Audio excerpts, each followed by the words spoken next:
Forces Pakistan के साथ मैं हूं काजी मोहम्मद बात। आज हम मौजूद है कौमी असम्बली के सामने, जहां पर सिविल सोसाइटी की जानिब से चतराल में मेगा प्रोजेक्ट्स में काम रोकने की वजह से जो लोकल कम्युनिटी को मसाइल दरपेश हो रहा है, वहां पर अपना एहतजाजी काट कर रहे हैं। यहाँ पर सिविल सोसाइटी के कुछ अफराद हमारे साथ मौजूद है, हम उनसे जानते हैं उनका मेन एजेंडा क्या है और मेन उनका मकसद क्या है इस एहतजाज को रिकॉर्ड करने का। शुक्रिया। हमारे यहाँ पर जमा होने का मकसद जो है, हमारे जो फंडामेंटल राइट्स है चतराल के, जो हुकूक है बुनियादी सहूलियात से महरूमी के हवाले से, तो हम यहाँ पर आए थे।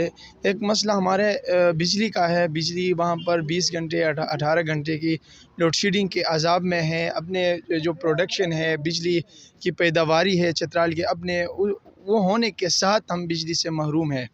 तो एक तो ये था। दूसरा ये कि रोडों पे जो काम रोका गया, मशीनरी जो है 50 या 60% वहाँ पर नहीं है मौजूद, वो गायब है।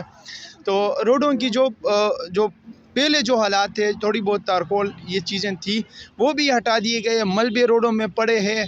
तो इस सूरत हाल में और भी जो है ना मजबूरियों में, तकलीफ़ों में आवाम को धकेल दिया जा रहा है। वहाँ फंड्स न होने की वजह से ठेकेदार का कहना है कि कम रुका हुआ है।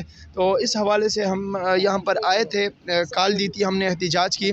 तो मवासलात के जो वज़ीर साहब है, उनकी तरफ से रब्ता किया गया, कल से रब्ता किया गया था। तो अभी उसके नुमाइंदे भी आए थे, उन्होंने दावत दी है बैठने की। तो बात तो यही है कि भाई मिल बैठ के बात हलो। हम नहीं चाहते कि भाई ये एहतिजाज हो, लोगों को तकलीफ़ हो। हमने तो ये बात सुनकर हमने जो भाई लोग के जो हमारे जो कारकुनान थे, उनको हमने रोका। उनसे हमने कहा कि भाई जो टेक्सला से, जो दूसरे इलाकों से, पेशावर से आते थे, उनको हमने मना किया, भाई आप ना आए, हमारे जो बात चल रही है, अगर बात ना बनी तो फिर हम जो है ना हर किस्म की कुर्बानी देंगे।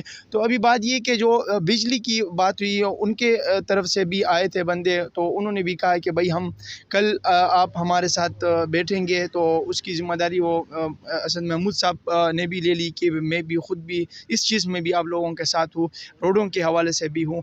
तो जो ये मसाइल, हमारे जो बड़े मसले हैं, ये हल नहीं होते तो हम मजबूरन निकलेंगे। हम चतराल से भी आएंगे, पेशावर से भी, टेक्सला से भी, लाहौर से भी, जितने भी चतराली हो तो हम यहाँ पर जमा होंगे। एक और बड़ा इशू हमारा है, वो पहाड़ों के लीज़ों के हवाले से है। वो ये कि 15, 20, 25 सालों से चतराल के जो पहाड़ है वो ब्लॉक में रहे, ब्लॉक में दिए गए थे।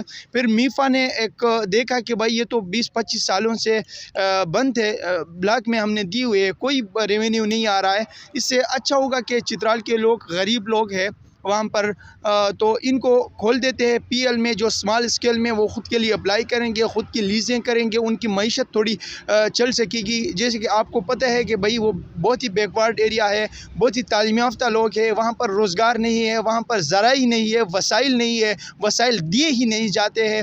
तो इस चीज़ को लेकर मद्देनज़र करते हुए मीफ़ा के हम मशकूर है कि उसने इस कमेंट्स के साथ जो है ना ब्लॉक ख़त्म किए, तब जाके 300-400-500 अप्लाई वहाँ पर किए गए। तो उन एम्प्लॉइयों को देखते हुए केपी गवर्नमेंट की नीयत में ख़राबी आ गई। उसने ऐसे कि मीफ़ा को लिख दिया कि वही वापस ब्लॉक में डाल दे।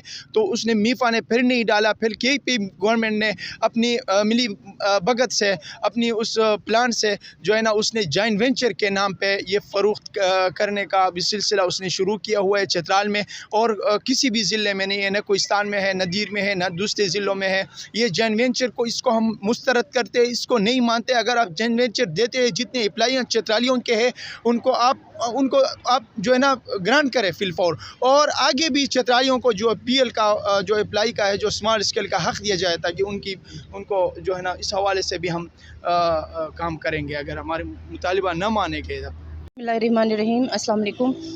हमारे यहाँ पे जमा होने का मकसद तो फ़िदा भाई ने भी तो बता दिया है। एज़ अ फ़ीमेल हम लोग अपने आप को अलग नहीं समझते हैं, क्योंकि बिंग चित्राली अगर हम कहीं पे भी रहते हैं, लेकिन हम हैं चित्राली, और चित्राल के लिए हम लोग कहते हैं कि हमारी जान भी कुर्बान है।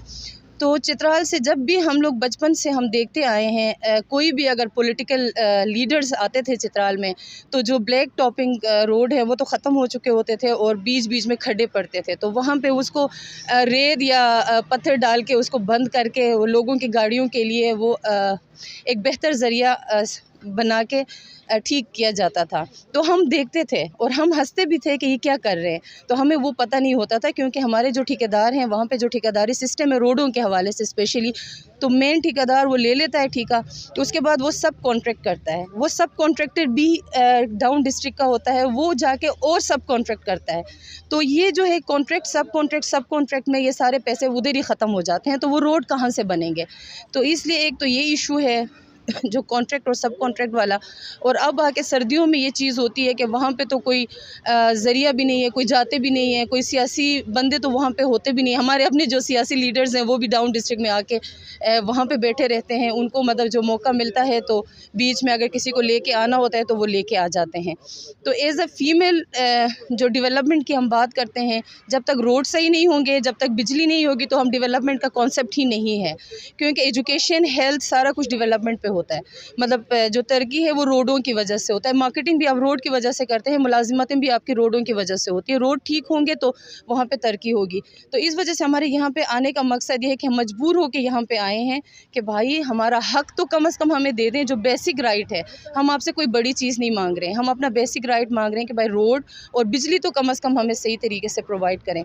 बस ये होंगे तो इसके बाद फिर तरक्की का फिर हम लोग इस चीज़ को कर सकते हैं। Thank you so much time देने के लिए।